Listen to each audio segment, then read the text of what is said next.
Good morning, everybody. Happy Thursday. It's Darcy Loma, and welcome back to our Thoughtfully Fit Thursdays.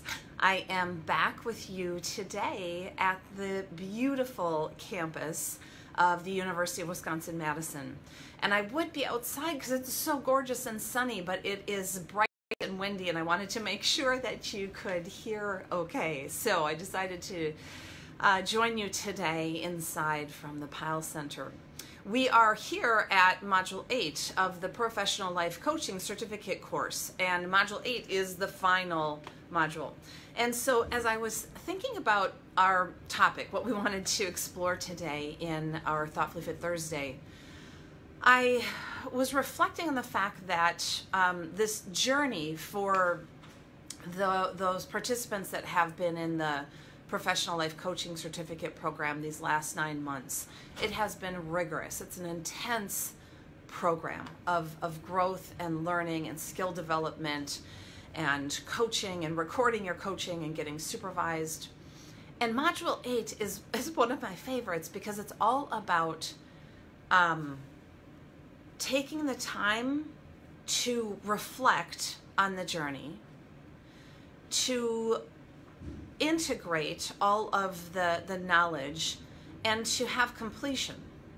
And one of the things that we have consciously designed into Module 8 as part of the completion is a lot of time for celebration. And it's really a playful and fun module. Everybody has passed the oral exams, the written exams, they've got their coaching requirements all done, and there's still a lot of learning to do, but there's also a lot of celebration. And it made me realize that with this program, as we have every year come to the module where we're celebrating, that I don't celebrate well. This is not a strength of mine to build in time for playfulness and fun and celebration. I've got, you know how they say our strengths taken to the extreme can become a weakness or a detriment? I've got plenty of grit, plenty of determination. I can pound through anything. But the taking the time to pause and to celebrate, it's just not something that's natural, that comes natural to me. And partially I think it's who I am, and partially it's because of family values. So I grew up in a family where work ethic is celebrated, and a family where you sort of had a mindset that you don't play until the work is done. And that served me so well. I'm so grateful for my family teaching me those values. We're Finns. Finns have a strong work ethic, and it worked for our family. And yet I also am realizing as I get older that there is value in hitting the pause button and taking time to think about, how do I want to acknowledge and recognize these milestones or these accomplishments, and then acting by celebrating. And that, of course, is our Thoughtfully Fit core. If you want to have more in your life, more joy, more peace, more harmony, you need to build your core. And how do you do that? You pause, think, act. Sometimes those happen very quickly. Sometimes it's a much longer process. And so one of the things I love about doing these videos every week is it gives me a chance to pause, to think about something in my life that I want to either share with you, or I want to reinforce, or I want to learn more about. And then I act when I'm doing the research, pulling together my thoughts and the fall line, which is what I learned at one of my conferences this winter, for how do I want to pull it together. And in preparing for this one, we're talking about celebration, and it's a natural topic because we're in spring and there's a lot of time. Many of you might be graduating, or you have grandkids or kids or spouses who are completing a master's degree. May is oftentimes the completion of the school year, at least in the United States, and May and June, where there's an opportunity to celebrate. We have 5th grade celebration, graduation celebration coming up in a couple of weeks here in Madison at my girls' school. And so I realized, okay, if this is not my strength, I got to take my own medicine and create some time for celebration. And so earlier this week, I was scheduled to go to a professional development conference. And last week, I was looking at the agenda and the breakout sessions and who the keynote presenter was. And I thought, you know, I'm not speaking. I'm not on the agenda. I have been to this conference before, and it's a great conference, but I'm not particularly inspired by any of the breakouts. I would love to see the keynote. And so I called Sundara Spa, which is about an hour from here in Wisconsin Dells, and it's a beautiful spa. And I said, do you have any massages open for Tuesday? And they did. So I thought, okay, you got to walk the talk. If you say it's important to pause and take time to celebrate, this is your chance. I love that that was my assignment this week. So after the girls got on the school bus at 7, I hopped in the car. I stopped at Devil's Lake State Park for a couple of hours to do a hike and a run. It was a gorgeous sunny day. And then I went to the spa. And I enjoyed the hot tub and the cold water bath ritual and the pool, and I read a book that I got for my birthday from my friend Liza. It was a fabulous book. Thank you, Liza. And I left there and drove to Mirror Lake State Park and pulled out my bike and went biking for an hour and just enjoyed and celebrated spring. And the great thing is, well, I'm certain the conference was phenomenal and I would have really enjoyed it. I am an introvert, and what I know is that I need to recharge my batteries. And the great thing is, by hitting the pause button to take that day of celebration, I came into our Module 8 for the Professional Life Coaching Certificate completely recharged, ready to go. And this is an intense 3 full days from, you know, I leave at 7 in the morning, I get home at 6. It's a rigorous program. And so I came in recharged, refreshed, ready to go.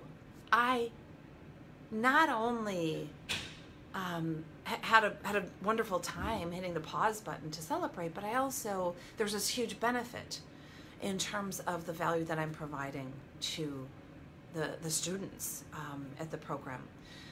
And so this is something that we've been trying to work in also with my team. And I'm so blessed that they came to me and said, hey, I think we need to hit a celebration. And so we're going to go this summer and take a couple of days and go down to Chicago and do some restaurants and some shopping. And we got tickets to Hamilton. So we're going to hit the pause button as a team and go and celebrate. We've been working hard, really hard. I have a team who has a work ethic like mine, and they're phenomenal. And we push ourselves and each other and our goals and our vision and our strategic plan really hard. And so I am so grateful that we're going to take some time to hit the pause button and celebrate how we work together, celebrate each other's company, celebrate the impact that we're making, celebrate that we're writing a book, all of the great things that we're doing and having fun doing them. And I also thought I'd just share with you that this is something that comes up often in coaching from the perspective of when a client comes to a coaching session and they have a goal. They say, I want to get a promotion, or I want to get a new job, or I want to run a 5K. Whatever it is that they identify that is their vision, is their dream, is their goal. And then we start to work through it, and we start to break it down and create that action plan and figure out what the obstacles are and how to overcome the obstacles. And inevitably, the goal is achieved, and it's fabulous. And they come into the coaching session saying, I got the job, I got the promotion, I ran the 5K, whatever it is. And what's so interesting, and I know it well because this is what I do, there's almost this immediate, okay, so now I need to figure out my 100-day plan. Or now I need to look up when is the next 10K because I want to increase my mileage. And there's like focus on what's next, which of course is a great quality because you can reach your goals with that. But I will oftentimes ask if there's any interest in just hitting the pause button, even just momentarily, to reflect on the journey, to celebrate their accomplishment, to acknowledge who did they have to be to get the results that they got, and to take time to explore, how do you want to recognize this accomplishment? How do you want to celebrate? And inevitably, the richness, the learning, the joy is magnified. Because indeed, it's not all about the end game. It's not just the destination. It's also about the journey. So there's an opportunity to create benchmarks and milestones and celebrate the journey along the way. And certainly taking time to pause and to reflect and to acknowledge and celebrate the accomplishments as well. And that's my challenge to you today. My invitation to hit the pause button and think about, what in your life do you want to take time to acknowledge? What are you working on or working towards that maybe you've had some success along the way? You've reached some of those goals and benchmarks and milestones. How do you want to celebrate? And then act by doing it, by celebrating, whatever that means for you. For me, it was getting some exercise and nature and a massage and just the spaciousness of the, well, there's rules at the spa. You can't have any electronics. And so kind of silly that I drive away, an hour away, to, have some accountability that I can't have my phone. But it works. I went the whole day without any electronics, and it was lovely. That was a celebration for me. So what is it for you that would give you a sense of celebration? Maybe it's calling a friend. Maybe it's going out to the movies or having a glass of wine. Whatever it is, I challenge